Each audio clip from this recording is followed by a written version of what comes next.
ప్రార్థన చేసుకొని ఈ సాయంకాలపు ఆరాధనని ప్రారంభించుకుందాం. ప్రేమ కలిగిన మా ప్రభువా, మీ పరిశుద్ధ నామానికి స్తుతులు, స్తోత్రాలు, వందనాలు. ఈ సాయంకాల సమయంలో మరొకసారి నీ పాద సంధికి వస్తూ ఉంటున్నాం. నీ సన్నిధిలో చేరి నిన్ను స్తుతించటకు, ఆరాధించటకు ప్రభువా మేము చేరి ఉండగా మీ సన్నిధి మాతో ఉంచమని ప్రార్థన చేస్తున్నాను. చేరి వచ్చిన వారిని బట్టి మీకు వందనాలు. ఇక రావాల్సిన వారిని కూడా సకాలంలో మీరు తీసుకొని రమ్మని ప్రార్థన చేస్తూ ఈ సమయాన్ని మా కొరకు మీరు దీవెనకరంగా మీరు దయచేయండి. ప్రతి విధమైన ఆటంకము, అంధకార దురాత్మ శక్తుల్ని యేసు నామంలో బంధిస్తూ ఉంటున్నాం ప్రభా. మీరే కృప చూపించి నడిపించమని, ఈ సమయాన్ని మా కొరకు దీవెనకరంగా మీరు దయచేయమని యేసు నామంలో ప్రార్థిస్తూ నాం తండ్రి, ఆమేన్. అందరూ లేచి నిలబడి దేవుని వాక్యాన్ని చదువుకొని ప్రభువుని ఆరాధిద్దాం. పేతురు రాసినటువంటి మొదటి పత్రిక 1వ అధ్యాయం 17వ వచనం నుండి 21వ వచనం వరకు ఉన్నటువంటి భాగాన్ని మనం మార్చి చదువుకుందాం. పక్షపాతము లేకుండా క్రియలను బట్టి ప్రతి వానికి తీర్పు తీర్చువాడు తండ్రి అని మీరు ఆయనకు ప్రార్థన చేయుచున్నారు గనుక మీరు పరదేశులై ఉన్నంత కాలము భయముతో గడుపుడి.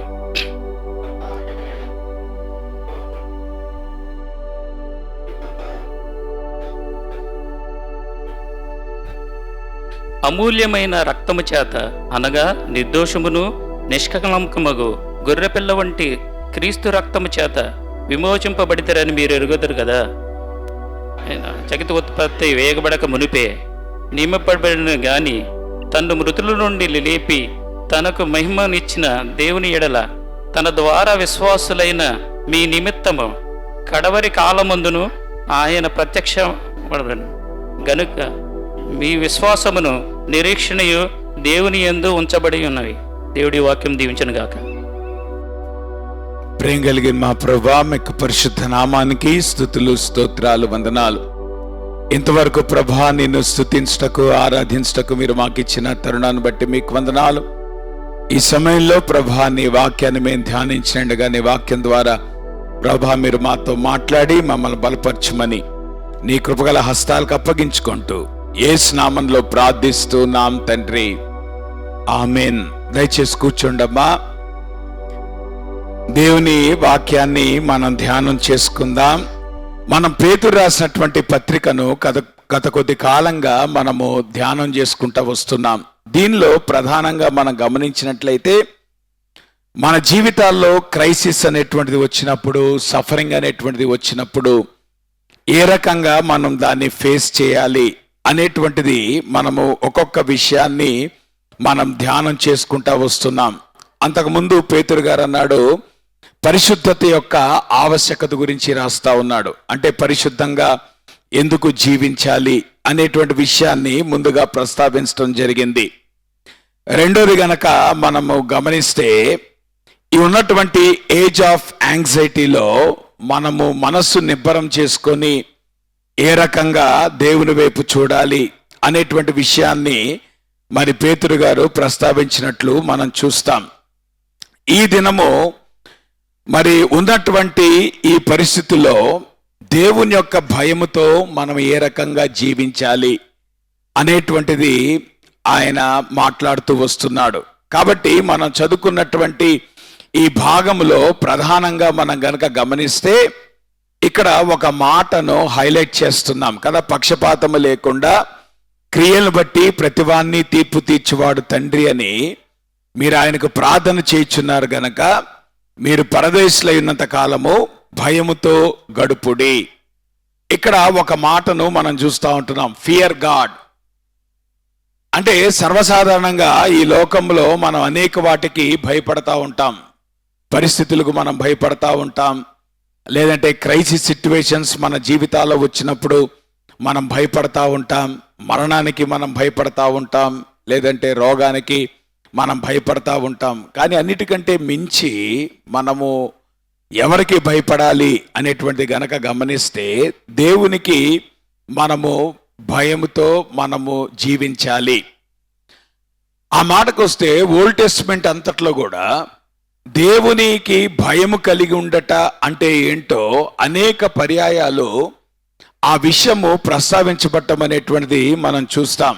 అయితే నేను కొన్ని వచనాలు మీ ముందు పెట్టాను. అంటే భయముతో దేవుని ఎదుట జీవించటం అంటే ఏంటి అని మనం అర్థం చేసుకోవటానికి కొన్ని వచనాలు మీ ముందు పెట్టడం జరిగింది కదా. ఏమన్నాడు? యెహోవా యందు భయభక్తులు కలిగుండుట తెలివికి మూలము, ద సోర్స్ ఆఫ్ నాలెడ్జ్ కదా. ఈరోజు సోర్స్ ఆఫ్ నాలెడ్జ్ మనకి గూగుల్ అయిపోయింది కదా. ఇప్పుడు మనకున్న సోర్స్ ఆఫ్ నాలెడ్జ్ ఏంటి? ఇప్పుడు ఈ రోజున నిన్న వీడు మనుగాడు చెప్తా ఉన్నాడు, ఇప్పుడు వాళ్ళు ఇక హోంవర్క్లు కూడా చేయక్కర్లేదంట, చాట్ జీపీటీతో హోంవర్క్లు చేసేయచ్చు. ఇప్పుడు కాలేజెస్లో కూడా వాళ్ళు అక్కడ ఏమంటారు, మార్పులు తీసుకొస్తున్నారు. ఇంకా రిటర్న్గా హోంవర్క్స్. అంటే మనం గనక గమనిస్తే ఈ రోజున టెక్నాలజీ మీద మనం ఎంత ఆధారపడుతున్నామంటే ప్రతి దానికి కూడా నాలెడ్జ్ యొక్క సోర్స్ అనేటువంటిది మనం ఎక్కడ తీసుకెళ్తా ఉంటున్నాం? ఇంటర్నెట్లోకి వెళ్ళి కదా. మీ జీవితంలో దేని గురించి వచ్చిన ప్రతి సందేహానికి మీరు నివృత్తి పొందాలంటే, లేదంటే మీరు ప్రశ్నకు సమాధానం రావాలంటే ఇప్పుడు ఏం చేయాలా? నాలెడ్జ్ అంతటికీ కూడా సోర్స్ ఏమవుతోంది? ఉన్నటువంటి ఇన్ఫర్మేషన్ కదా.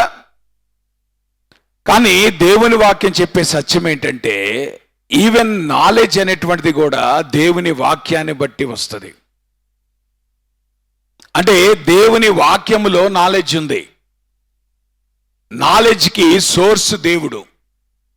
కాబట్టి నాలెడ్జ్ మనం సంపాదించాలంటే కూడా మనం దేవుని వాక్యం దగ్గరికి వెళ్ళాల్సిందే. ఉదాహరణకి సొలొమోనుకి దేవుడు ఎంత అద్భుతమైనటువంటి విజ్డమ్ ఇచ్చాడు, నాలెడ్జ్ కూడా ఇచ్చాడు. ఆ నాలెడ్జ్ని బట్టి ఆ రోజుల్లోనే ఎంతో ఇన్ఫర్మేషన్ని ఆయన పొందుపరిచాడు. ఉదాహరణకి లైఫ్ గురించిన నాలెడ్జ్, లేదంటే ఆరిజిన్ గురించినటువంటి నాలెడ్జ్, లేదంటే ఫ్యూచర్ గురించినటువంటి ఇన్ఫర్మేషన్, ఇవన్నీ కూడా దేవుని వాక్యంలో పొందుపరచబడతా ఉన్నప్పుడు, సో దేవుని వాక్యం అనేటువంటిది మనకి టెక్స్ట్ బుక్ కాకపోవచ్చు. అంటే మనం ఇప్పుడు ఎట్లాగైతే ఒక సబ్జెక్ట్లో నాలెడ్జ్ మనం పెంచుకోవడానికి ఒక టెక్స్ట్ బుక్ చదువుతా ఉన్నప్పుడు మనము నాలెడ్జ్ ఎట్లయితే పెంచుకోవడానికి ప్రయత్నం చేస్తున్నామో, దేవుని వాక్యం అనేటువంటిది టెక్స్ట్ బుక్ కాదు కానీ బట్ స్టిల్ దేవుని వాక్యములో మనం ఎప్పుడైతే దేవుని యందు భయభక్తులు కలిగి ఉంటామో, even you increase in knowledge, మనము తెలివితేటల్లో కూడా మనము ఎదుగుతూ ఉంటాం కదా. మన చిన్నప్పుడు చెప్పేవాళ్ళు, అరే తెలివితేటలు బాగా పెరగాలంటే, మ్యాథ్స్ బాగా చేయాలంటే బెండకాయలు తినాలనేవాళ్ళు. మీకు గుర్తుందా? అందుకని చిన్నప్పుడు బెండకాయలు ఉండేటువంటి వాళ్ళు. కారణం ఏంటి కదా? అంటే మానవుని జీవితంలో తాపత్రయం ఉంది, నాలెడ్జ్ పెరగాలి, తెలివితేటలు పెరగాలి. ఏమండి వీడికి కొంచెం మందమతిగా ఉంటున్నాడండి, వీడు బుర్ర షార్ప్గా పనిచేయట్లేదండి, కాబట్టి ఏం చేయాలా? తెలివితేటలు ఎట్లాగా అధికం చేయాలి. నేనంటాను, దేవుని వాక్యంలో మీరు పిల్లల్ని పెంచండి, వాళ్ళు నాలెడ్జ్లో కూడా పెరుగుతారు. దేవుని వాక్యముతో మీరు అనుసంధానం కండి, even you increase in your knowledge also. అందుకే దేవుని వాక్యం చెప్తున్న సత్యం అది. యెహోవా యందు భయభక్తులు కలిగి ఉండుట దేనికి మూలం అంటున్నాడు? తెలివికి మూలము. రెండోది ఏమంటున్నాడు? యెహోవా యందు భయభక్తులు కలిగి ఉండుట చెడుతనమును అసహించుకొనుటే. అంటే దేవునికి భయపడినటువంటి మానవుడు చెడుతనము జరిగించడానికి వీల్లేదు. అంటే మనము దేవునికి భయపడుతున్నామని చెప్తూ మన జీవితాల్లో మనం గనక పాపాన్ని, చెడుతనాన్ని గనక ఎంటర్టైన్ చేస్తున్నట్లయితే అది దేవుని యందు భయం కలిగి ఉన్నట్లు కాదు. అందువల్ల దేవుని యందు మనం ఎప్పుడైతే భయం కలిగి ఉంటామో, యు హేట్ ఈవిల్, లేదంటే చెడుతనమును మనం అసహించుకోవటం కానీ, లేదంటే పాపాన్ని మనము అసహించుకోవటం కానీ మన జీవితాల్లో జరుగుద్ది. ఎప్పుడు? దేవుని యందు మనము భయము కలిగి ఉన్నట్లు. అలానే ఈ వచనం మనందరికీ తెలుసు కదా, యెహోవా యందు భయభక్తులు కలిగి ఉండుట జ్ఞానమునకు మూలము కదా. జాగ్రత్త వినండి, తెలివి వేరు, జ్ఞానము వేరు. నాలెడ్జ్ వేరు, విజ్డమ్ వేరు. నాలెడ్జ్ అంటే ఒక విషయం గురించినటువంటి అవగాహన కలిగి ఉండుట. మాకు ప్రొఫెసర్ గారు చెప్పాడు, అరే అబ్బాయి మీరు పిహెచ్డి చేస్తున్నారు కదా, మీకు ఒక సూత్రం చెప్తాను వినండి. ఏంటో తెలుసా? పిహెచ్డి చేసేవాళ్ళు ఏం చేయాలంటే you have to know something of everything అనేవాడు. ఏమన్నాడు? You have to know something of everything. రెండోది అన్నాడు, you need to know everything of something. నా మాట మీకు అర్థమవుతుందా? అంటే ఎడ్యుకేషన్ అనేటువంటిది కానీ, నాలెడ్జ్ అనేటువంటిది కానీ మన జీవితాల్లో చేసేటువంటి ప్రక్రియ ఏంటంటే, ప్రతి విషయం పట్ల ఎంతో కొంత అవగాహన మనం కలిగి ఉంటాం. That is part of our education system. అయితే మనము ఒక ఏరియాలో స్పెషలైజేషన్ చేస్తాం. అది పిహెచ్డి చేయటం అంటే. రీసెర్చ్ చేయటం అంటే ఏంటి? You specialise in something. అంటే ఒక విషయంలో నువ్వేం చేస్తూ ఉంటావు, ఒక ఎక్కువ నాలెడ్జ్ని నువ్వు సంపాదించడానికి అవకాశం ఉంటుంది. అంటే కొన్నిసార్లు మనం అంటాం జాక్ ఆఫ్ ఆల్ ఆర్ట్స్గా ఉండడం ఇబ్బంది అండి అని అంటారు. నేను అంటాను జాక్ ఆఫ్ ఆల్ ఆర్ట్స్గా ఉండడంలో తప్పేం లేదు, కానీ కనీసం నీకంటూ ఒక స్పెషలైజేషన్, ఒక ఏరియాలో నువ్వు మాస్టర్ కావాలి. అందుకని ఎడ్యుకేషన్ సిస్టంలో బ్యాచిలర్స్ అయిన తర్వాత మాస్టర్స్ డిగ్రీ, మాస్టర్స్ అయిన తర్వాత పిహెచ్డి ఎందుకు చేస్తారు? So that you will become a master in one particular field. So 10th class వరకు మనము మ్యాథ్స్, ఫిజిక్స్, కెమిస్ట్రీ అన్నీ చదివేస్తాం. ఇంటర్మీడియట్కి వచ్చిన తర్వాత కూడా మ్యాథ్స్, ఫిజిక్స్, కెమిస్ట్రీ అన్నీ చదివేస్తాం. డిగ్రీకి వెళ్ళిన తర్వాత కూడా సేమ్. ఆ తర్వాత మనం వచ్చేటప్పుడు రీసెర్చ్ లెవెల్కి వచ్చేటప్పటికి ఏమవుతుంది? You do specialisation. ఈదర్ ఫిజిక్స్లో స్పెషలైజేషన్, లేదంటే మ్యాథమెటిక్స్లో స్పెషలైజేషన్, లేదంటే కెమిస్ట్రీలో స్పెషలైజేషన్. మళ్ళీ కెమిస్ట్రీలో కూడా రకరకాలు ఉన్నాయి. ఆర్గానిక్ కెమిస్ట్రీ ఉంది, అప్లైడ్ కెమిస్ట్రీ ఉంది, ఇన్ఆర్గానిక్ కెమిస్ట్రీ ఉంది. ఈ రకంగా మనం గమనిస్తూ ఉన్నప్పుడు ఎడ్యుకేషన్ యొక్క అల్టిమేట్ గోల్ కూడా ఏంటంటే to make you master in one particular area of subject. ఏదైనా ఒక విషయంలో మనము ఒక ఏమంటారు సమగ్రమైనటువంటి అవగాహన మనము కలిగి ఉండాలనేటువంటి ఉద్దేశంతోనే మనకున్నటువంటి ఎడ్యుకేషన్ సిస్టమ్ డిజైన్ చేయబడింది. సో సర్వసాధారణంగా తెలివితేటలు అనేటువంటిది దేని బట్టి వస్తాయంటే నీకున్నటువంటి ఇన్ఫర్మేషన్ సోర్స్ని బట్టి వస్తాయి. సో నాలెడ్జ్ అనేటువంటిది ఏంటంటే ఈ ఫలానా పర్టిక్యులర్ ఏరియాలో ఆ ఏరియాలో ఉన్నటువంటి అవగాహన మనం కలిగి ఉంటాం. ఆ ఏరియాలో ఉన్నటువంటి ఇన్ఫర్మేషన్ మనం సంపాదించుకుంటాం. ఆ ఏరియాలో మనము నిష్ణాతులం అవుతాం. సో మేబీ పిహెచ్డి చేయొచ్చు. కానీ విజ్డమ్ అంటే ఏంటో తెలుసా? నువ్వు ఏదైతే నాలెడ్జ్ని నీ జీవితంలో సమకూర్చుకున్నావో దాని జీవితానికి అన్వయించుకోవటం. జాగ్రత్త వినండి. నాలెడ్జ్ ఉన్నంత మాత్రం చేత విజ్డమ్ ఉండాలని లేదు. బై ద వే విజ్డమ్ కూడా దేవుడిచ్చేదే. అవునంటారా కాదంటారా? సొలొమోనుకి అద్భుతమైనటువంటి నాలెడ్జ్ ఉంది. అసలు జీవితం గురించి అనేకమైన కోణాల్లో ఆయన రాసుకుంటూ వెళ్ళాడు. మీరు గనక ప్రసంగి గ్రంథం గనక చూస్తే అసలు ఎన్ని యాంగిల్స్లో మనం లైఫ్ గురించి ఆలోచించవచ్చో అన్ని యాంగిల్స్ని కూడా చాలా బ్యూటిఫుల్గా ప్రజెంట్ చేస్తాడు. అంటే చాలా జీవితానికి సంబంధించినటువంటి ఇన్ఫర్మేషన్ని ప్రొక్యూర్ చేసేటువంటి క్రమంలో ఆయన ప్రశ్నలు వేయటం కానీ, లేదంటే ఆ ప్రశ్నలకు సమాధానం పొందుకోవటం కానీ, ఇవన్నీ కూడా మనము చాలా అద్భుతంగా చూస్తాం. కానీ సొలొమోను ఎక్కడ ఫెయిల్ అయ్యాడు? ఆ నాలెడ్జ్ని లైఫ్లో అప్లై చేయటంలో ఫెయిల్ అయ్యాడు. అమ్మా జాగ్రత్త వినండి. పాస్టర్ గారు వీళ్ళు బాగా చదువుకున్నారండి, పెళ్లి చేసామండి, విడిపోయారండి అంటే నా అర్థం ఏంటి? వాళ్ళిద్దరూ పిహెచ్డీలే. అవునా? ఇద్దరు సాఫ్ట్వేరే, ఇద్దరు డాక్టర్సే. సో ఆ డిగ్రీ రావడానికి వీళ్ళు ఎంత కష్టపడి ఉంటారు? అవునా కదా? కానీ ఆ నాలెడ్జ్ అనేటువంటిది జీవితం బిల్డ్ చేసుకోవడానికి ఏమైనా ఉపయోగపడిందా? See that is the vanity of life. జీవితంలో వ్యర్థత అంటే అది.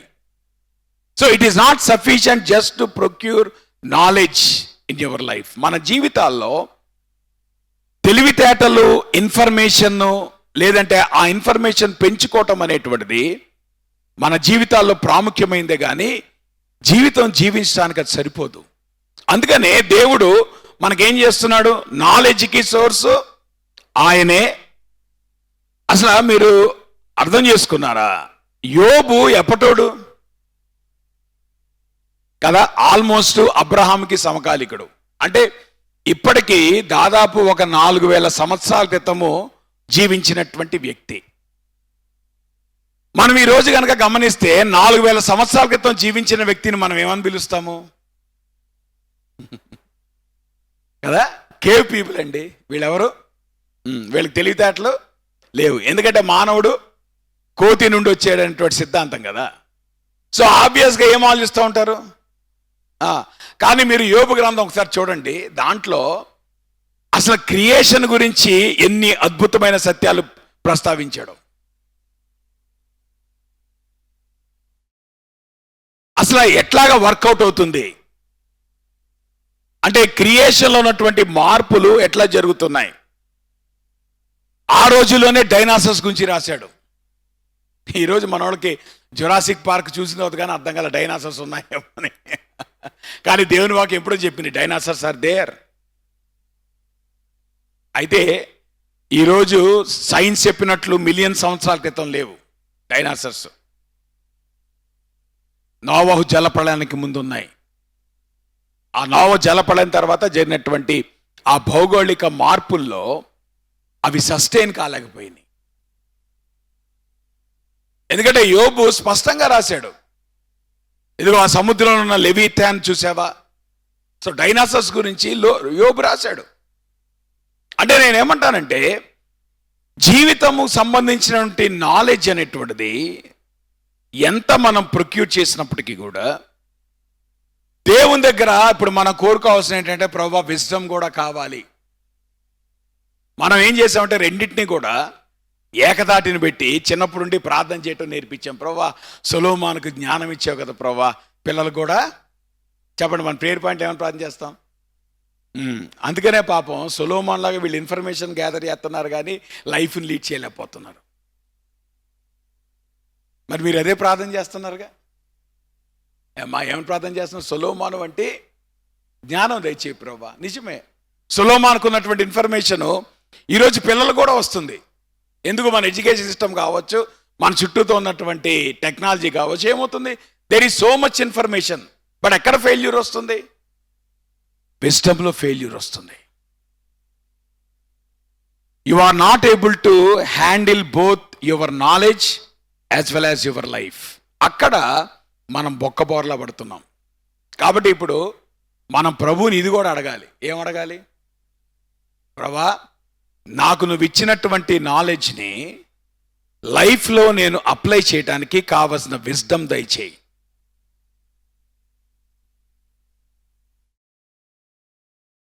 అందుకే ఈరోజు ఎట్లాంటి పరిస్థితి ఉన్న పిల్లలకి ర్యాంకులు అయితే వస్తున్నాయి కానీ జీవితాలు జీవించలేకపోతున్నారు. చాలా విచారం. ఎందుకు యవనస్తులు సూసైడ్ చేసుకుంటున్నారు? ఎందుకు యవనస్తుల మధ్యలో సైకలాజికల్ ఇష్యూస్ పెరిగిపోతా ఉన్నాయి? Because they are not able to handle life. Knowledge లేదా? నాలెడ్జ్ బ్రహ్మాండంగా ఉంది, కానీ ఏం లేదు, విజ్డమ్ లేదు. కాబట్టి నేను అంటున్నాను, నీడ్ ఆఫ్ ద అవర్ ఏంటంటే దేవుని యందు భయభక్తులు కలిగి ఉంటాం అనేటువంటిది మనకి డబుల్ బొనాంజా లాంటిది. ఏంటిది? Double bonanza. ఏమొస్తుంది? తెలివి వస్తుంది, జ్ఞానం కూడా వస్తుంది. అంటే దేవునితో మనము సంబంధం ఏర్పాటు చేసుకున్నప్పుడు ఈ జీవితాన్ని జీవించడానికి కావలసిన ఇన్ఫర్మేషన్ దేవుడు ఇస్తాడు.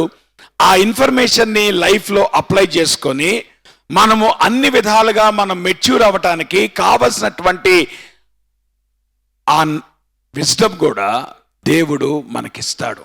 కాబట్టి యెహోవా యందు భయభక్తులు కలిగి ఉంటాం అనేటువంటిది ఈ రెండిటికి కూడా మూలం. నాలుగోది ఏమన్నాడు సొలొమోను? యెహోవా యందు భయభక్తులు కలిగి ఉండుట బహుధైర్యం పుట్టించును. అసలు విచిత్రం ఏంటి తెలుసా? మీరు ఈ వచనాలన్నీ కూడా చూడండి.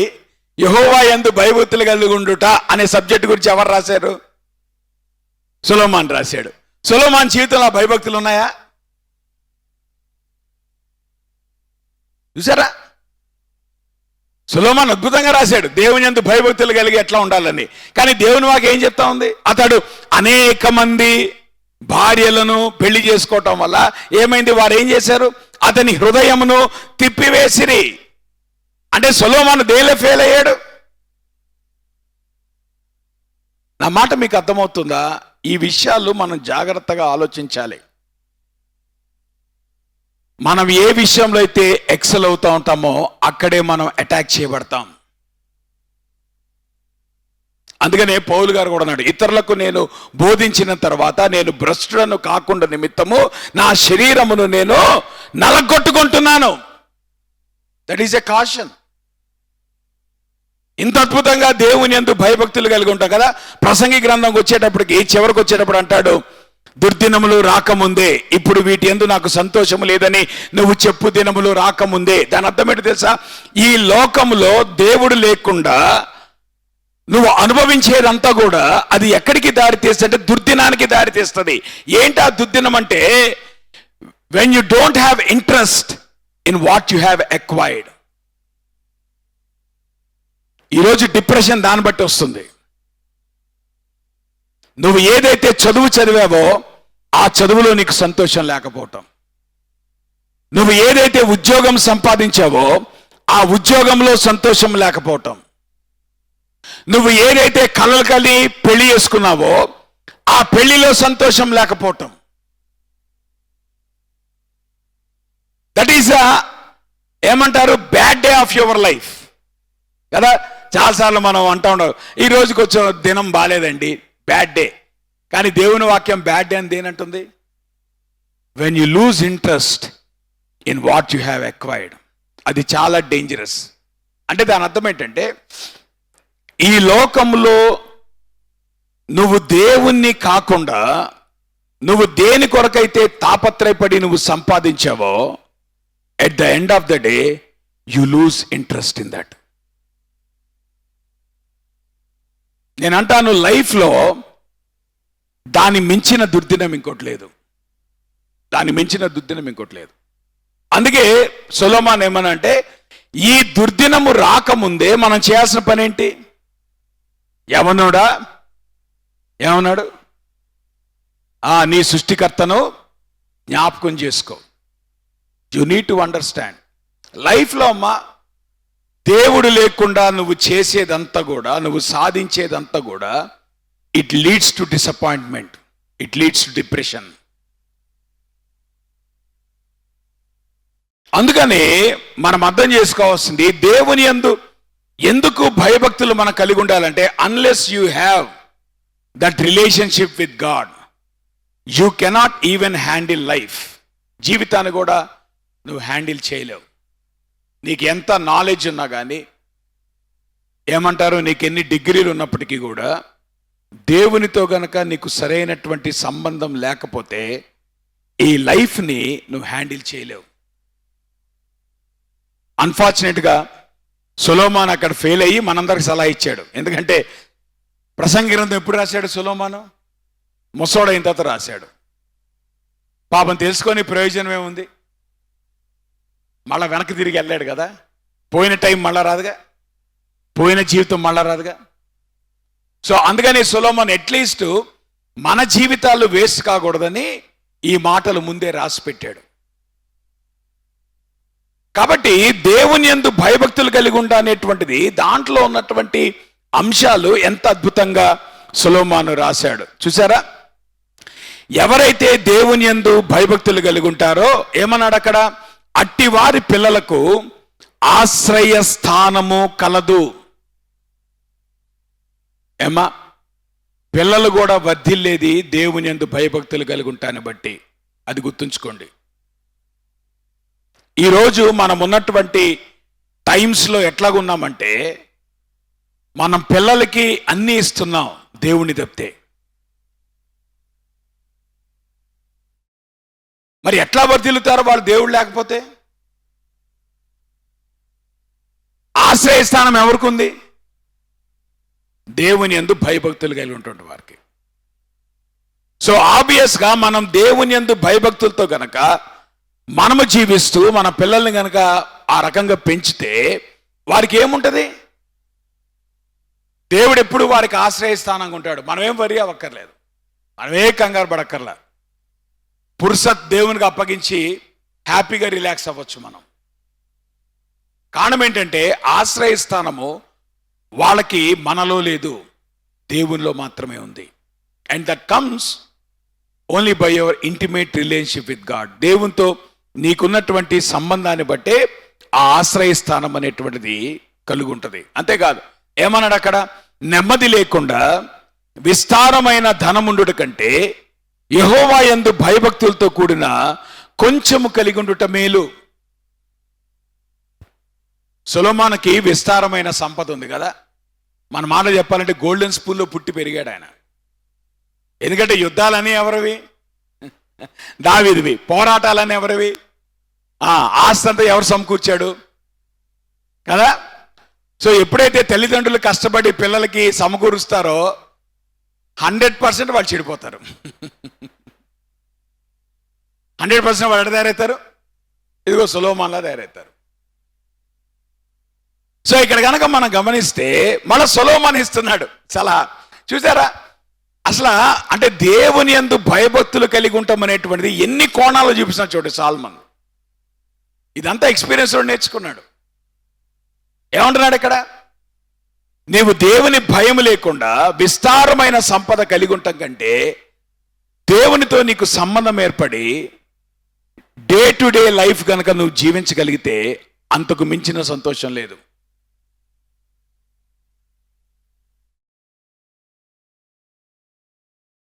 కాబట్టి ఒక రకంగా ఈ వచనాలన్నీ కూడా మనం క్రోడీకరిస్తే దేవుని యందు భయభక్తులు కలిగి ఉంటాం అనేటువంటిది ఇట్ ఈస్ ఎ కీ. దేనికి? లాంగ్ లైఫ్ కి అదే కీ, విజ్డమ్ కి అదే కీ, ప్రాస్పెరిటీకి అదే కీ, నాలెడ్జ్ కి అదే కీ, హ్యాపీనెస్ కి అదే కీ. అంటే దేవుని యందు మనము భయభక్తులు కలిగి ఉంటాం అనేటువంటిది ఇన్ని వాటితో లింక్ అయినటువంటి విషయం. నిజానికి వీటన్నిటి కొరకు మనం తాపత్రయపడతాం జీవితంలో, డే టు డే లైఫ్లో. వీటన్నిటినీ మన జీవితాల్లో మనం అపేక్షిస్తాం. We desire for these things. In fact next week నేను డిజైర్ గురించే మాట్లాడతాను. ఎందుకంటే పేతురు అక్కడికే వెళ్తాడు, డిజైర్ గురించే మాట్లాడతాడు. సో వీటన్నిటి కొరకు డిజైర్ చూపించేటువంటి మనం గమనించాల్సిన విషయం ఏంటో తెలుసా? ఇవన్నీ కూడా దేవుని యందు భయభక్తులు కలిగి ఉండటంలో ఉంది. కాబట్టి నేను అంటాను, తల్లిదండ్రులుగా మన పిల్లలకు మనం ఇచ్చేటువంటి అత్యంత విలువైనటువంటి ఆస్తి ఏదైనా ఉందంటే దేవుని యందు భయభక్తులు కలిగి ఉంటాం. That is a single most factor that will really build there lifes. మిగతా వాడి గురించి ఏం కంగారు పడమాకండి, మిగతా వాడి గురించి ఏమి వరి అవ్వమాకండి. దేవుణ్ణి అందించండి, దేవుడు ఎట్లా నడిపిస్తాడో చూడండి. ఇంకేం చేయగలం మనం? వారికి దేవుని అందించి దేవుని చేతికి వారిని అప్పగించండి. ఎంత అద్భుతంగా, నేను అంటాను, తల్లిదండ్రులుగా మీరు నడిపించేదానికంటే దేవుడు చాలా ఉన్నతమైన స్థితిలో నడిపిస్తాడు. కారణం ఏంటంటే మనం ఎప్పుడైతే దేవునికి ఎంట్రస్ట్ చేస్తామో, వారిని ఎప్పుడైతే దేవునికి మనం అప్పగిస్తామో మనకంటే ఉన్నతంగా దేవుడు నడిపిస్తాడు. చాలాసార్లు మనం వరి అవుతూ ఉంటాం పేరెంట్స్గా. No need to worry. నువ్వు గనక నిజంగా దేవుని గనక వారికి అందించి దేవుని చేతి గనక నువ్వు వారిని అప్పగిస్తే వారు ఏ దేశంలో ఉన్నా కానీ వర్ధిల్లుతారు. అసలు మనం వెనక్కి తిరిగి చూడక్కర్లేదు. నేనంటాను, మన జీవితాల్లో మనము పిల్లలకి అందించగలిసింది ఇదొక్కటే. అందుకే సొలొమోను కూడా దీన్ని చాలా ఎంఫసైజ్ చేస్తున్నాడు. అన్ఫార్చునేట్గా తన జీవితంలో ఫెయిల్ అయ్యాడు, కానీ మనందరికీ కూడా ఆయన ఇచ్చేటువంటి సలహా ఏంటంటే ఈ విషయంలో జాగ్రత్త. అందుకే ఇక్కడ పేతురు కూడా దాన్ని ప్రస్తావిస్తున్నాడు. ఏమంటున్నాడు? మీరు ఈ భూమి మీద ఉన్నంత కాలము ఏం చేయాలి చెప్పండి? భయముతో గడుపుడి. Have the fear of God in your life on a day to day basis. దేవుని యందు భయము కలిగి ఉంటాం అనేటువంటిది మొట్టమొదటిది it is an attitude of heart. ఇది హృదయానికి సంబంధించింది. చూడండి, అక్కడ ద్వితీయోపదేశకాండంలో ప్రభు ఏమన్నాడు? వారికిని వారి సంతానమునకును నిత్యమును క్షేమము కలుగునట్లు వారు నా యందు భయభక్తులు కలిగి నా ఆజ్ఞలన్నింటినీ అనుసరించిన మనస్సు వారికుండిన మేలు. అంటే దేవుని యందు భయభక్తులు కలిగి ఉంటాం అనేటువంటిది it is a heart issue, మనసుకు సంబంధించింది. నేను లాస్ట్ వీక్ కూడా మీకు నేను చెప్పాను, నిబ్బరమైన బుద్ధి కలవారై, బీ సూపర్ మైండెడ్ అని అంటాడు.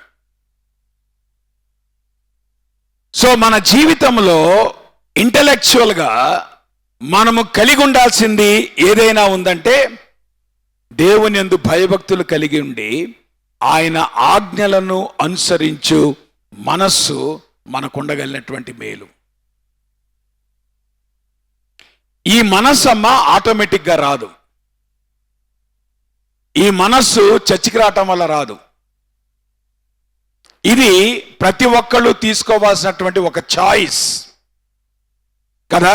దేవుడు ఇక్కడ ఏమంటున్నాడు? జ్ఞానము వారికి అసహ్యమాయెను, యెహోవా యందు భయభక్తులు కలిగి ఉండుట వారికి ఇష్టమో లేకపోయేను కదా. మన జీవితంలో కూడా మనకి చాలా ఇష్టమైనవి ఉంటాయి, ఇష్టం లేనివి ఉంటాయి.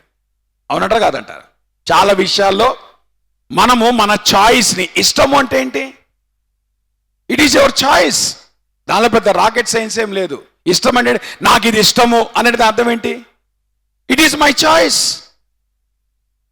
సో ఇష్టము అంటున్నటువంటి ప్రతిసారి కూడా నీకున్నటువంటి చాయిస్ని నువ్వు ఎక్సర్సైజ్ చేస్తున్నావు. ఇక్కడ సొలొమోను ఏమంటాడంటే దేవుని యందు భయభక్తులు కలిగి ఉంటాం అనేటువంటిది ఆటోమేటిక్గా రాదు. It's a choice that you need to make by your will. నీ ఇష్టముతో, నీ హృదయముతో ఇష్టపూర్వకంగా దేవుని యందు భయభక్తులు కలిగి ఉండాలి అనేటువంటి ఎన్నిక నువ్వు చేసుకోకుండా ఆటోమేటిక్గా దేవుని యందు భయభక్తులు కలిగి ఉంటాం అనేటువంటిది జరగదు. It's a choice that you need to deliberately make. దేవుని కొరకు జీవించాలన్నా, దేవుణ్ణి ప్రేమించాలన్నా, దేవుని యందు భయభక్తులు కలిగి ఉండాలన్నా డెలిబరేట్గా మనం చాయిస్ తీసుకోకుండా అది జరగదు. అంటే ఒక రకంగా ఈ లోకంలో మనం జీవించేటువంటి క్రమంలో ఏ విషయాల్లో అయితే మనం ఇష్టపడతామో ఆ ఇష్టపడేటువంటి విషయాల్లో ఎటువంటి చాయిస్ అయితే తీసుకొని ఇది నాకు ఇష్టమో అనేటువంటి నిర్ణయాలు మనం చేస్తామో, దేవుని యందు భయభక్తులు కలిగి ఉంటాం అనేటువంటిది కూడా ఇష్టపూర్వకంగా నువ్వు తీసుకునేటువంటి choice. You have to make a choice deliberately. దేవునికి మనం అప్పగించుకోకుండా, దేవునికి మనం సమర్పించుకోకుండా, దేవునితో నడవాలి అనేటువంటి ఇష్టము మనము కలగకుండా ఇది బలవంతంగా నడిచేటువంటి జీవితం కాదు.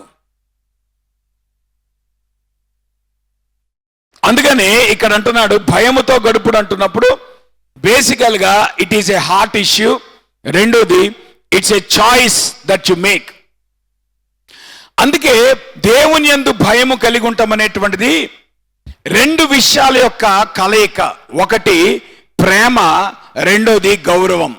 అమ్మ జాగ్రత్త వినండి. ఫియర్ ఆఫ్ ద లార్డ్ అనేటువంటిది it includes both of the aspects. ఒకటి ప్రేమ, రెండోది భయం. గౌరవం. ఎక్కడైతే గౌరవం ఉండదో అక్కడ ప్రేమ ఉండదు. అమ్మ జాగ్రత్త వినండి. భార్యాభర్తలు ఎప్పుడైతే ఒకరినొకరు గౌరవించుకోరో వారిద్దరి మధ్యలో ప్రేమ చిగురించదు.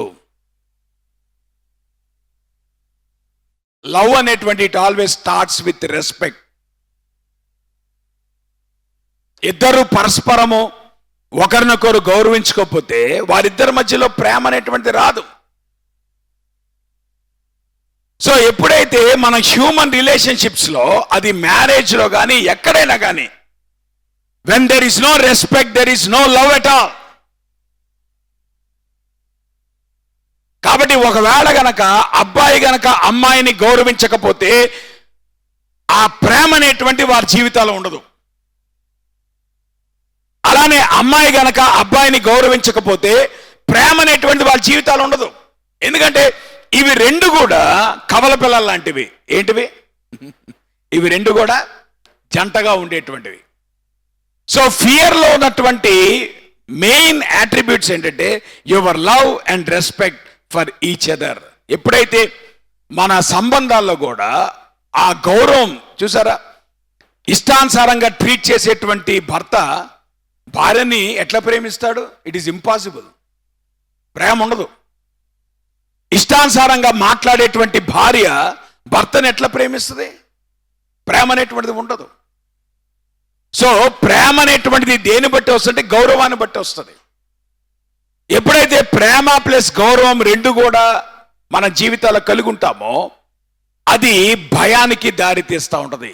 అంటే గౌరవంతో కూడినటువంటి ఒక రెవరెంట్ ఫియర్. దేవుని పట్ల మనం అటువంటి సంబంధాన్ని కలిగి ఉండాలి. కాబట్టి ఇక్కడ భయము, దేవుని యందు భయము కలిగి ఉంటామంటే అమ్మో ఏమైపోద్దో అని భయంతో బతడం కాదు కదా. చచ్చిపోతే ఏమైద్దో అనే భయం కాదు. ఒకడు బైబిల్ చదవకపోతే దేవుడు యాక్సిడెంట్ అయిద్దాం అనే భయం కాదు. ఒకవేళ ఆ రోజు కనుక క్వైట్ టైం చేసుకోకపోతే ఏమంటారు, స్టడీస్లో ఫెయిల్ అవుతాం, అది కాదు భయం అంటే. దేవునితో నీకున్నటువంటి సంబంధంలో నుండి గౌరవంతో కూడినటువంటి ప్రేమను నువ్వు ఎప్పుడైతే ప్రదర్శిస్తావో నీ జీవితంలో ఆ ఫియర్ ఆఫ్ ద లార్డ్ అనేటువంటిది ప్రస్ఫుటంగా కనపడుతుంది. అందుకే పేతురు గారు అంటున్నాడు, భయముతో మీరు గడపండి. ఎందుకు దేవునికి భయపడాలి? ఈ భాగంలో 3 కారణాలు చెప్తా ఉంటున్నాడు పేతురు గారు. Why you should fear God కదా, ఎందుకు దేవునికి భయపడాలి. మొట్టమొదటి అంటున్నాడు, మీరు పరదేశులై ఉన్నంత కాలము భయముతో గడుపుడి. దాని అర్థం ఏంటో తెలుసా? Life is short. Whether you like it or not, life is short కదా. ప్రతిరోజు మనం న్యూస్ చూసి ఆశ్చర్యపోతున్నాం. ఏంటంటే ఈ వయసులోనే చచ్చిపోయారా అంటే అర్థం ఏంటి? జీవితము ఎవరు చెప్పారు నీకు ఇన్ని సంవత్సరాలు ఉంటుందని? జీవితం ఎప్పుడైనా ముగించబడద్దు. నీ వయసుతో సంబంధం లేదు, నీ ఆరోగ్యంతో సంబంధం లేదు, నీ ఫిట్నెస్తో సంబంధం లేదు, లేదంటే నీకున్నటువంటి మెడికల్ అడ్వాన్స్మెంట్తో సంబంధం లేదు. ఇవన్నీ ఉన్నప్పటికీ కూడా one fine day life is taken away from you. దేవుడు ఈ జీవితాన్ని తీసేస్తాడు. అందుకే ఇక్కడ పేతురు గారు అంటున్నాడు, ఎందుకు దేవునికి భయపడాలంటే బికాస్ లైఫ్ ఈజ్ షార్ట్. ఏమా, జీవాన్ని ఇచ్చిన వాడెవరు? మానవునికి జీవమును ఊపిరిని సమస్తమును దయచేసిన వాడెవరు? దేవుడే. మరి జీవాన్ని తీసేవాడెవరు? దేవుడే. ఎప్పుడు తీస్తానని చెప్పాడు? పలానప్పుడు తీస్తానని చెప్పలే ఆయన. ఈ ఏజ్ వచ్చిందో తీస్తానని చెప్పలే ఆయన. జీవాన్ని ఇచ్చిన వాడు ఎప్పుడైనా జీవాన్ని తీసేయచ్చు. అయితే ఈ లోకంలో మనం బ్రతికినంత కాలము ఎటువంటి యాటిట్యూడ్తో బ్రతకాలంటే ఏ టైంలో అయినా దేవుడు మన జీవాన్ని తీసిపడేయచ్చు. So be ready, be ready, be ready, all the time be ready.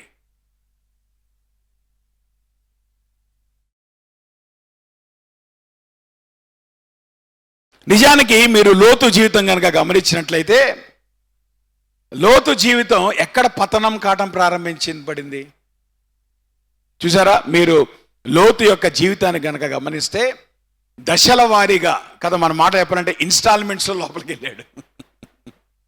సొదొమ గొమొరాలోకి ఎట్లా గెలి చేశాడు? ఇన్స్టాల్మెంట్స్ లోపలేడు. ముందేమో దూరం నుండి చూశాడు. చూసినప్పుడు ఆయన చాలా అట్రాక్టివ్గా కనపడింది కదా. ఎప్పుడు కూడా మన సామెత అదే అంటాం, దూరపు కొండలు నునువు. పాస్టర్ గారు నిజమే, మనం కూడా అదే చేస్తాం కదా. నువ్వు కూడా నిర్ణయాలు దేని బట్టి తీసుకున్నావు చెప్పు నాకు? దూరపు కొండలు నునుపుని బట్టేగా. నీకు ఎప్పుడు అర్థమైంది దూరపు కొండలు నునుపని? సగం దూరం వెళ్ళిన తర్వాత.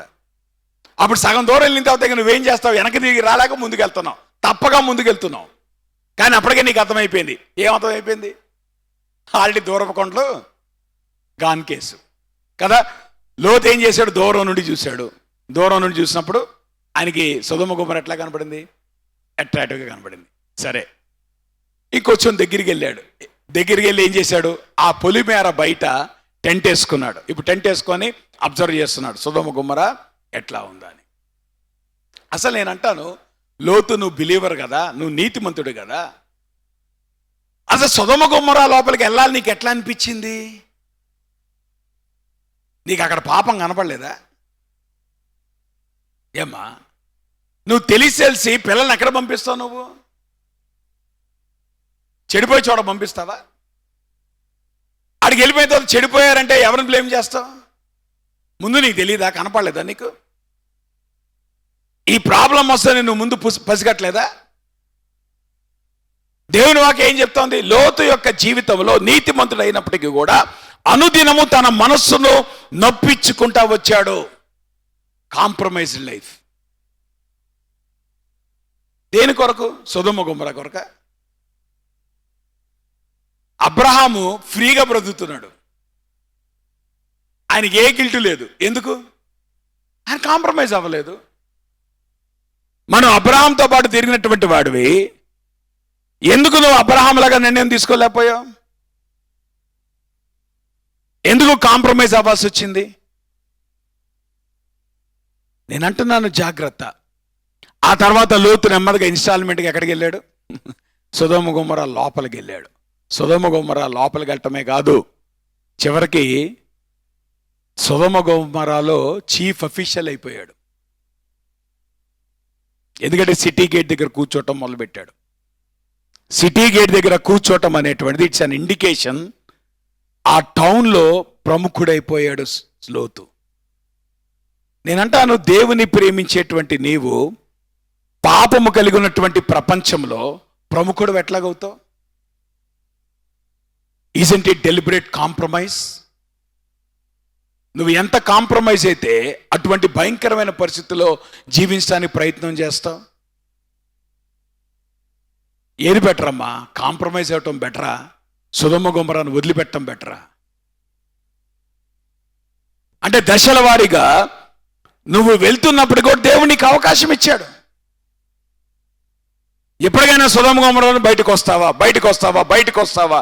అరే, అనుదినము నొప్పించుకుంటా బతుకుతున్నావు కానీ బయటికి రావడానికి ఇష్టపడలే. అందుకే వన్ ఫైన్ డే దేవుడు ఏం చేశాడు?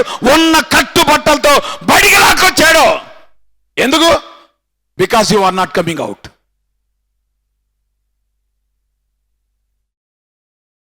చెప్పండి, కట్టుబట్టలతో లాక్కొచ్చినప్పుడు ఏం జరిగింది? సమస్తాన్ని పోగొట్టుకున్నాడు. జాబు పోయింది, ఇల్లు పోయింది, భార్య పోయింది. ఎంత నష్టం! అవసరమా అంతా? వీటన్నిటికీ కారణం ఏంటి? తాను ఈ భూమి మీద పరదేశి అనేటువంటి విషయాన్ని వదిలిపెట్టి లోకములో సెటిల్ అవ్వటానికి ప్రయత్నం చేశాడు. సొదొమ గొమొర్రాలో సెటిల్ అవ్వటానికి ప్రయత్నం చేశాడు. దాని పర్యవసానం ఏంటో తెలుసా? He lost. దేవుని నమ్మినటువంటి వ్యక్తే. ఎందుకంటే దేవుని వాక్యం లోతుని నీతిమంతుడు అంటుంది. నీతిమంతుడు అనేటువంటి మాట ఎవరికి వర్తిస్తుంది అంటే ప్రభు నమ్ముకున్న వాళ్ళకే వర్తిస్తుంది. కానీ ప్రాబ్లం ఏంటంటే ఒక కాంప్రమైజ్ క్రిస్టియన్గా లోతు జీవితం కనపడతా ఉంది. అందుకనే ఇక్కడ పేతురు గారు అంటున్నాడు, జాగ్రత్త. ఎందుకు దేవునికి మనము విధేయత చూపించాలంటే, దేవునికి ఎందుకు భయపడాలంటే, మీరు భూమి మీద పరదేశులై ఉన్నారు అనేటువంటి ఈ మాట మీ మైండ్స్లోకి సింక్ అవనియండి. అసలు ఈ మాట మన జీవితాలకు దూరట్లేదు. మనం కూడా లోకస్తుల్లాగా ప్లాన్స్ చేస్తున్నాం, లోకస్తుల్లాగా మన లైఫ్ డిజైన్ చేస్తున్నాం. Be careful. As a Christian you need to realise that your life is always short. దేవుడు ఏ క్షణంలో అయినా ఈ జీవితాన్ని తీసేయగలడు.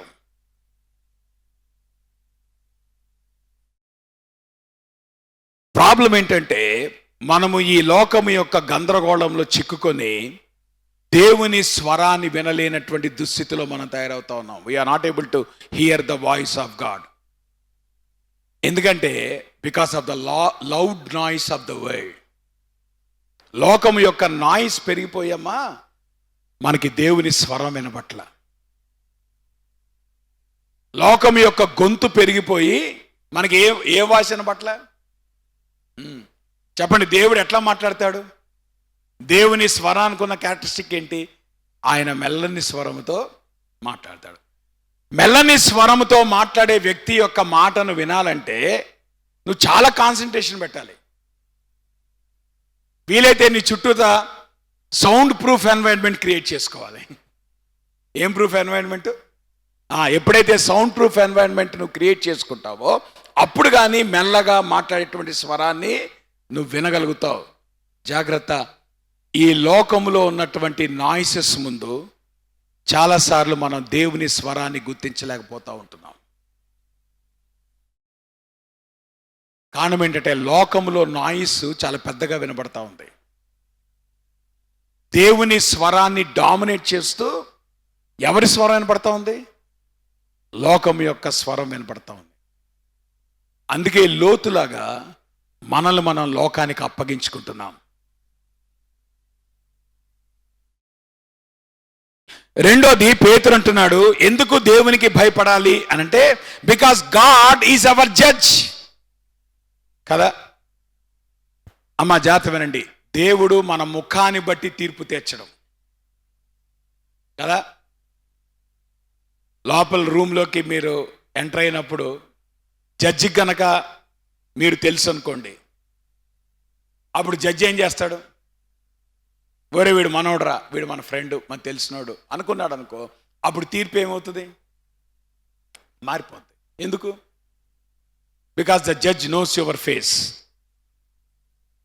దేవుని దగ్గరకు వచ్చేటప్పటికి ఆయనకి నీ ఫేస్ కనపడదు, నీ వర్క్సే కనపడతా ఉంటాయి.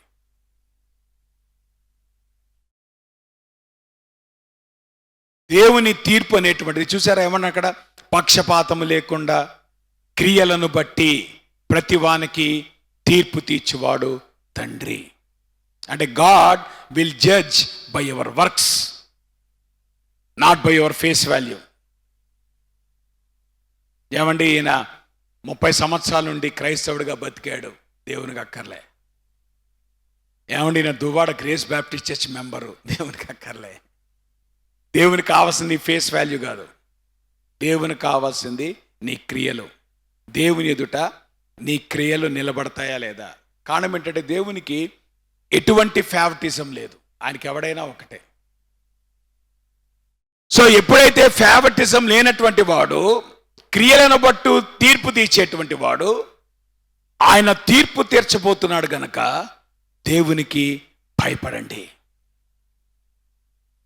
అంటే మన జీవితంలో ప్రతి విషయము కూడా దేవుని యొక్క స్కానర్ కిందకు వస్తుంది. Everything is scan by God. ఆ మాట మీకు అర్థమవుతుందా? ఆ స్కానర్లోకి దేవుడు తీసుకొస్తాడు. కాబట్టి భయపడండి అంటున్నాడు. మూడోది, ఎట్టి విలువతో దేవుడు మనల్ని విమోచించాడో ఆ విషయాన్ని మీరు గమనించండి. అంటే మనము రక్షించబడటానికి, మనము దేవునికితో సంబంధం కలిగి ఉండటానికి దేవుడు చాలా హై ప్రైస్ పే చేశాడు.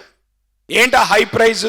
అమూల్యమైన రక్తము చేత, అనగా నిర్దోషమును నిష్కళంకమునకు గొర్రెపిల్ల వంటి క్రీస్తు రక్తము చేత విమోచింపబడిదిరని మీరు ఎరుగుదురు కదా.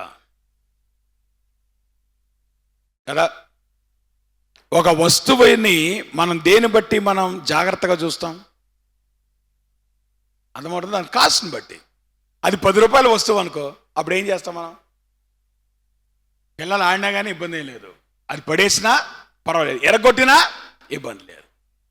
అదే కనుక 1,00,000 రూపాయల వస్తువు అనుకో, రోజు పసాలు చూస్తూ ఉంటాం దానికి ఏమైనా అయిందా అని. సో ఇప్పుడు ఒక వస్తువుని విలువగా చూడటం అనేటువంటి దేని మీద ఆధారపడి ఉంటుంది? ఆబ్వియస్గా దానికి ఉన్నటువంటి ప్రైస్ ట్యాగ్ని బట్టి. మనందరి జీవితాల మీద కూడా ఒక ప్రైస్ ట్యాగ్ ఉంది. ఆ ప్రైస్ ట్యాగ్ ఏంటో తెలుసా? ఈ లోకములో ఎవడు విలువగట్లేంది అమూల్యమైనటువంటి క్రీస్తు రక్తము చేత మీరు విమోచించబడి ఉన్నారు. కాబట్టి మన మీద ఉన్నటువంటి ప్రైస్ ట్యాగ్ ఏంటో తెలుసా? చాలా ఎక్స్పెన్సివ్ ప్రైస్ ట్యాగ్. సో ఎప్పుడైతే ఎక్స్పెన్సివ్ ప్రైస్ ట్యాగ్ ఉందనుకోండి, దానిపైన మనం స్టాంప్ వేస్తాం. ఏమని స్టాంప్ వేస్తాం? Handle with care.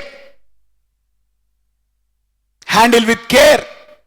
ఎందుకు స్టాంప్ వేసాం?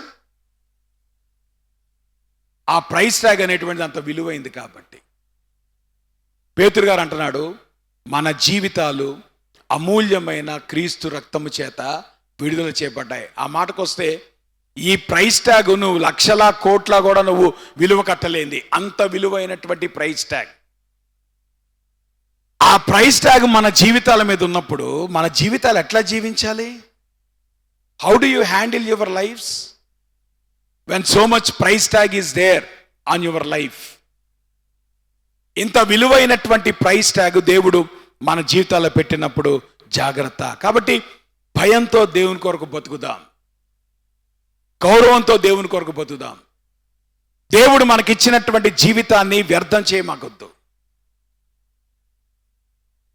ఒకానొక దినమున దేవుడు ప్రతిదీ కూడా ఆయన తీర్పులోకి తీసుకొస్తాడు. ఆ మాటకొస్తే పేతురు గారు అంటున్నాడు, ఆయన జగత్తు పునాది వేయబడక మునిపే నియమింపబడిన గాని తన్ను మృతుల్లో నుండి లేపి తనకు మహిమనిచ్చిన దేవుని ఎళ్ళ తన ద్వారా విశ్వాసులైన మీ నిమిత్తము కడవరి కాలములందు ఆయన ప్రత్యక్షబడెను. మీకు గుర్తుందా? పౌలు గారు రాసినప్పటికీ కూడా ఎప్పుడు కూడా కాన్స్టెంట్గా ఒక విషయాన్ని జ్ఞాపకం చేస్తూ ఉంటాడు. ఒకప్పుడు మీరు దాసులై ఉన్నారు, మీరు పాపమునకు అమ్మబడి ఉన్నారు. ఆ మాటకొస్తే మీరు ద్వితీయోపదేశ కాండంలో కూడా గమనిస్తే అనేక మార్లు మోషే ఒక విషయాన్ని ఇశ్రాయేలుకు జ్ఞాపకం చేస్తున్నాడు. ఏంటి ఆ మాట? ఐగుప్తులో నుండి, ఐగుప్తు దాసత్వం నుండి దేవుడు మిమ్మల్ని విడిపించాడు. Never forget that fact. అసలు ఈరోజు మనం దేవుణ్ణి కలిగి ఉంటామనేటువంటిది చాలా ఉన్నతమైనటువంటి ప్రక్రియ. ఆ ఉన్నతమైనటువంటి ప్రక్రియలో దేవుడు మనల్ని ఆయన దాసత్వం నుండి విడిపించాడు, బానిసత్వం నుండి దేవుడు విడిపించాడు. కాబట్టి అది ఎప్పుడు కూడా మనం గుర్తుంచుకోవాలి. ఆ మాట కోసం మీకు గుర్తుందా? అరణ్యంలో ఉన్నటువంటి ఇశ్రాయేలీలు ఎందుకు వాళ్ళు అరణ్యంలో చంపబడ్డారు? ఎందుకు వాళ్ళు కనాన్లో ప్రవేశించలేదు? వాళ్ళు పద్దాగా ఏమంటున్నారు? ఐగుప్తులో బాగుండేదండి. ఎక్కడ బాగుండేది? ఐగుప్తులో బాగుండేది. అంటే దాని అర్థం ఏంటి? దేవుడు వాళ్ళని ఐగుప్తులను బయట తీసుకొచ్చింది, పోయే. ఎర్ర సముద్రం దాటిచ్చింది, పోయే. ఏ రోజుకి ఆ రోజు మన్నాతో దేవుడు పోషించింది, పోయే. వాళ్ళకి అవసరతలు వచ్చినప్పుడల్లా దేవుడు అవసరతలు మీట్ అవ్వటం, పోయే. పద్దాగా వీళ్ళు ఏమనేవాళ్ళు? ఎప్పుడు కూడా వీళ్ళు ఏం చేస్తూ ఉండేటువంటి వాళ్ళు? ఐగుప్తులోకి వెళ్తే బాగుండేది. అంటే దాని అర్థం ఏంటి? వీళ్ళు ఏం మర్చిపోయారు? ఐగుప్తులో ఉన్నటువంటి బానిసత్వపు బతుకుని వాళ్ళు మర్చిపోయారు. ఏమా, యేసు ప్రభు నమ్ముకున్న తర్వాత ఎప్పుడైనా రిగ్రెట్ అయ్యావా? అనవసరం దేవుడు నమ్ముకున్నానని. ఒకవేళ దేవుడు నమ్ముకోవటాన్ని బట్టే నాకు ఈ కష్టాలు అంటున్నావా? జాగ్రత్త. ప్రభువుని నమ్ముకొని ఒకసారి గనక బానిసత్వం విడిపించబడిన తర్వాత తిరిగి ఆ బానిసత్వం బతుకు వైపు గనక మనం ఆకర్షితులమైతే అంతకంటే భయంకరమైన పరిస్థితి లోకంలో లేదు. అందుకే always remember where you came from. ఏ స్థితిలో ఉండి దేవుడు నిన్ను విడిపించాడో అది జ్ఞాపకం చేసుకో. ఇది దేవుని యొక్క బృహత్తరమైన ప్రణాళిక. అందుకే రక్షణ అనేటువంటి కార్యములో ఈ 4 విషయాలు ఉన్నాయి. ఒకటి, యేసుక్రీస్తు యొక్క రాకడ గురించినటువంటి నిరీక్షణ. రెండోది, దేవుని యొక్క స్వారూప్యంలోకి మార్చబడేటువంటి పరిశుద్ధత. మూడోది, దేవునికి లెక్క అప్పగించేదిగా జీవించేటువంటి దేవుని భయం. ఫైనల్గా ప్రేమ. ఆ ప్రేమ అనేటువంటి విషయాన్ని నెక్స్ట్ వీక్ మనం ధ్యానం చేసుకుందాం, ప్రార్థన చేసుకుందాం. ఈ రాత్రికాల సమయంలో దేవుని వాక్యపు వెలుగులో మన జీవితాలు పరిశీలించుకుందాం. పేతురు ఎగ్జార్ట్ చేస్తున్నాడు, సంఘమా దేవునికి భయపడదాం. మన జీవితాల్లో దేవుని ఎళ్ళ గౌరవం లోపిస్తూ ఉంది, దేవుని ఎళ్ళ ప్రేమ లోపిస్తూ ఉంది. లోకం యొక్క స్వరము పెద్దదైపోయి దేవుని యొక్క స్వరాన్ని వినలేని దుస్థితిలోకి మనం వెళ్ళిపోతున్నాం. జాగ్రత్త. కాబట్టి పేతురు అంటున్నాడు, come back to the basics. ఈ బేసిక్స్ లో ఫియరింగ్ గాడ్ అనేటువంటిది చాలా ప్రధానమైంది. ఎందుకు దేవునికి భయపడాలంటే దేవుడు మనకిచ్చిన జీవితం చాలా చిన్నది. దేవుడు మన ఫేస్ వాల్యూని బట్టి కాదు, మన వర్క్ వాల్యూని బట్టి ఆయన జడ్జి చేస్తాడు. మన మీద దేవుడు చాలా విలువైనటువంటి ప్రైస్ ట్యాగ్ని పెట్టాడు. దాన్ని వేస్ట్ చేయొద్దు. Handle with care what ever the life God has entrusted to you. దేవునికి అప్పగించుకుందామా? దేవుని వాక్య పెరుగులో సరి చేసుకుందాం. అందులో చిన్నబడి ముగింపు ప్రార్థన చేసుకుని ఆశీర్వాదంతో సెలవు తీసుకుందాం. ప్రేమ కలిగిన మా ప్రభా మీకు పరిశుద్ధ నామానికి స్తుతులు, స్తోత్రాలు, వందనాలు. ఈ సాయంకాల సమయంలో ప్రభా నీ పాల్సందుకు వస్తూ ఉంటున్నాం. నీ వాక్యం ద్వారా ప్రభా మీరు మాతో మాట్లాడుతుండగా మా జీవితాల్లో నీ యందు భయం కలిగి ఉండటం అనేటువంటిది ప్రభా ఎంతవరకు మేము కలిగి ఉంటున్నామో దేవా మా జీవితాలు పరీక్షించుకోవటానికి పక్షపాతం లేకుండా తీర్పు తీర్చేవాడు నీవు గనుక మా జీవితాలు అమూల్యమైనటువంటి క్రీస్తు రక్తము చేత విమోచించబడ్డాయి. ఆ మాటకొస్తే జగత్తు పునాది వేయబడక ముందే ఇటువంటి గొప్ప రక్షణ ప్రణాళిక ప్రభా మా జీవితాల్లో నీవు రచించావు. ఇన్ని గొప్ప క్రియలు ప్రభా నీవు మా జీవితంలో చేస్తుండగా ప్రేమతో కూడినటువంటి గౌరవంతో కలిగినటువంటి భయాన్ని మా జీవితాల్లో మేము కలిగి ఉండటానికి దేవా మీరు మాకు నేర్పించమని మీ కృపగల హస్తాలకు ప్రభా మమ్మల్ని అప్పగించుకుంటూ యేసు నామంలో ప్రార్థిస్తున్నాం తండ్రి. పరలోకమందున్న మా తండ్రి, మీ నామం పరిశుద్ధపరచబడునుగాక, మీ రాజ్యం వచ్చునుగాక, మీ చిత్తం పరలోకం నెరవేర్చటి భూమి నెరవేరునుగాక. మా దిన ఆహారం నేడు మాకు దయచేయండి. మా అన్నశ్రమం ప్రకారం క్షమించండి. మమ్మ శోధనలో దాకా దుష్టుని తప్పించండి. రాజ్యము, శక్తి, మహిమ నిరంతరం మీరైనారు తండ్రి. మన తండ్రి అయిన దేవుని యొక్క ప్రేమయు, కుమారుడు యేసుక్రీస్తు వారి కృపయు, పరిశుద్ధాత్మక అన్యోన్య సహవాసం ఇప్పుడు మనకు సదాకాలము తోడయుండి ఆయన రాకడ పర్యంతము భద్రపరిచి నడిపించునుగాక. మా అందరికి వందనాలు. God bless. ఒకరినొకరు పలకరించుకొని వెళ్ళకు మీరు వెళ్ళండి.